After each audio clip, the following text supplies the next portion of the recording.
Okay, so now we're going to talk about the integral, which allows us to project population growth into the future. Integration is the opposite of differentiation, so the integral of a growth equation will forecast population size. So if we go back to this, the dn dt equals r capital N, or capital N at time t, then we can rearrange this to say dn little t. Let's just put a little t over there so that we don't get confused. dn t is equal to r n t dt, right? So I just moved the dt over here. And then we can say dn t over nt is equal to r dt. Now recall the derivative d of ln of x over dx equals 1 over x. So dx over x equals d ln of x. Okay, so recall this.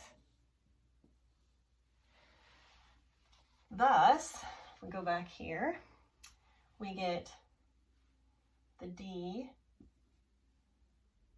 ln of n sub t is equal to r dt. And if we integrate both sides, we get the ln of n sub t minus the ln n sub o equals r t minus r t o.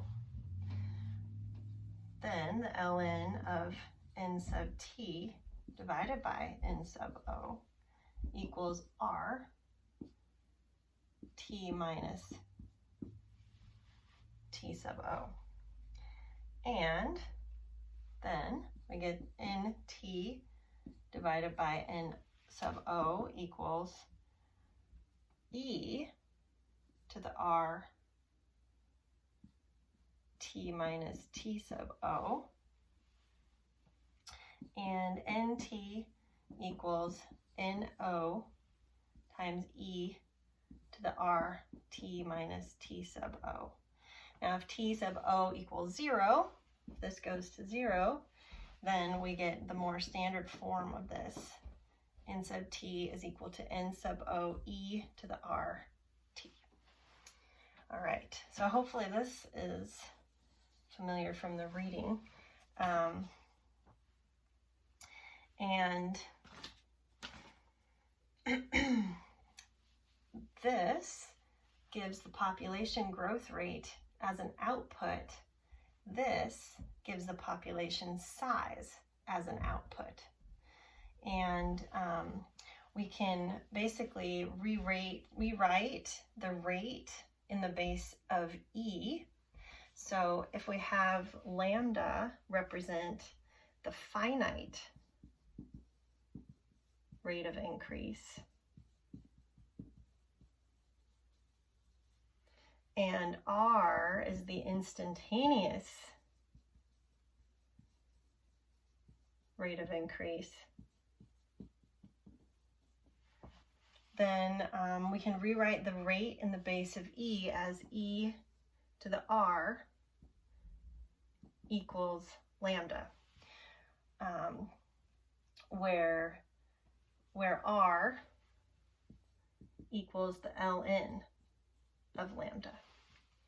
Okay, so hopefully that helps you understand how